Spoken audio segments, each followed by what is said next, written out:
Hello friends. आज हम जो स्टॉक डिस्कस करने वाले हैं उसका नाम है ज़ायडस लाइफ साइंस। आप सबको पता ही होगा, जब आप यहाँ स्क्रीनर पे आओगे तो यहाँ आपको पहले ही मिलेगा कि ज़ायडस लाइफ साइंस, इसको पहले कैडला हेल्थ केयर लिमिटेड नहीं कैडला के नाम से जाना जाता था। अब इसको ज़ायडस लाइफ साइंस के नाम से जाना जाता है।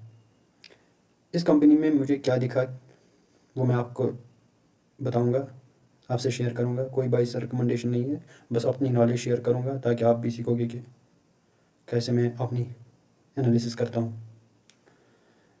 इस कंपनी में सबसे पहली बात अगर मैं आपको दिखाऊंगा कि ये कंपनी पेयर कंपैरिजन में हम चलते हैं, क्योंकि ये फार्मा सेक्टर की कंपनी है जो कि एक एवरग्रीन सेक्टर है मेरे हिसाब से।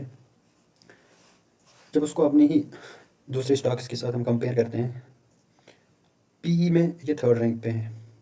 अब ये थर्ड रैंक पे है तो हम ये क्यों ना लें, क्योंकि ये सबसे सस्ता है पीई के हिसाब से। इसमें मुझे जो प्रॉब्लम दिखी वो है आरओई। ये है 10%, मेरे हिसाब से 15 से ऊपर होनी चाहिए। उसके बाद डॉक्टर रेड्डी पी 20 है, लेकिन प्रॉब्लम क्या है इसमें प्रॉब्लम प्रमोटर होल्डिंग है 26%, मेरे हिसाब से 50 से ऊपर होनी चाहिए। ज़ायडस लाइफ साइंस, इसमें प्रमोटर होल्डिंग 50 से ज़्यादा है। आर ओ ई 19, 15 से ऊपर होगी तो मैं देखता हूँ। आर ओ सी भी 22। तो इस हिसाब से मेरे स्क्रीनर पे ये अच्छा बैठता है। इसके बाद सबसे बड़ी बात, अगर हम ये पॉइंट पे ध्यान दें, 1995 में इसका टर्नओवर जो था 250 करोड़ था, और उसके बाद फाइनेंशियल 2020 में इसका 14,000 करोड़ है। अब आके देखते हैं कि इसमें पिछले साल 19,000 का टर्नओवर है और अब तक का टीटीएम जो है 21,000 करोड़। दूसरी बात, जब हम सेल्स में देखते हैं तो कहीं पे भी आपको इसमें डेक्लाइन नहीं दिखेगा। सीधा टॉप लाइन जो ग्रोथ है ना, सीधे एक्सपोनेंशियली इंक्रीज होता जा रहा है। प्रॉफिट में भी कोई कंप्रोमाइज़ नहीं है। ओपीएम देखिए 29% अब तक का हाईएस्ट है। पैट देखिए 44.39 अब तक का हाईएस्ट है। अब चलते हैं इसके ईयर ऑन ईयर। 10 साल की sales growth 10%, profit growth 17%, stock का 12%, आर ओ 21%। इसी तरह 5 साल का 8%, 3 साल का 11%, टी टी एम अब तक का 14%, टी टी एम अब तक का 37%, 3 साल का 18%, प्रॉफिट अब तक स्टॉक का 35% टी टी एम में।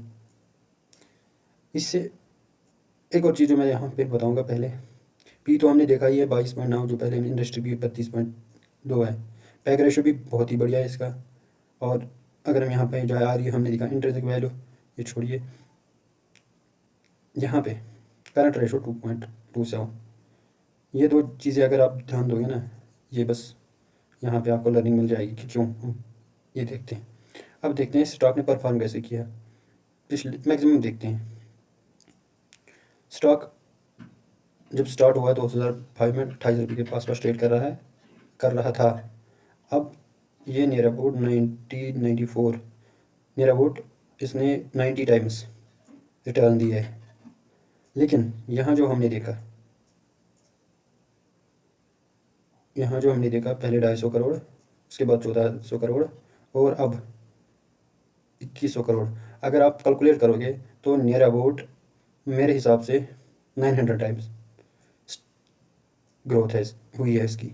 1995 से अब तक 900 टाइम्स ग्रो हुआ है। और वही स्टॉक प्राइस 2005 से अब तक कितना ग्रो हुआ है? हाँ, 84 मतलब 85 टाइम्स हुआ है। तो उस हिसाब से ये सस्ता है। अब चलते हैं आगे। इसमें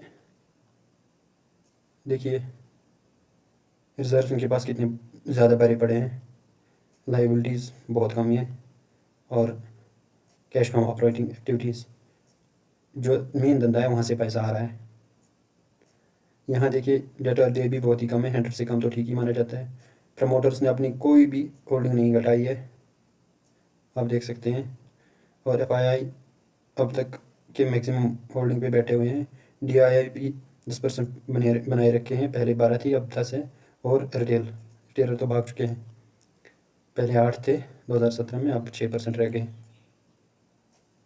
इस हिसाब से मैं इस शेयर प्राइस को इसलिए इस शेयर को मैंने आपके साथ इसलिए शेयर किया कि मुझे ये अच्छा लगा। मेरे एनालिसिस के हिसाब से, मेरी लर्निंग्स के हिसाब से, तो कोई बाई शेयर रिकमेंडेशन नहीं है। आप बस ये देखिएगा कि मैं कैसे शेयर्स को देखता हूँ एंड मैं क्या क्या चीज़ें देखता हूँ।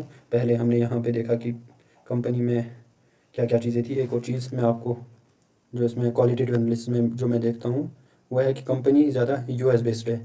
यूएस पे इनके बहुत ज़्यादा मतलब नियर अबाउट 50% धंधे हैं इनके। मार्केट है इनका 44%, इंडिया में इनका 41% और बाकी जो अदर कंट्रीज़ में है उनका 14%। इस हिसाब से अगर देखा जाए अभी जो पैसा डॉलर के मुकाबले में कमज़ोर होता जा रहा है हमारा, तो उस हिसाब से इस कंपनी में के लिए ये अच्छा है क्योंकि इनका मेन मार्केट यूएस है। तो आज के लिए इतना ही।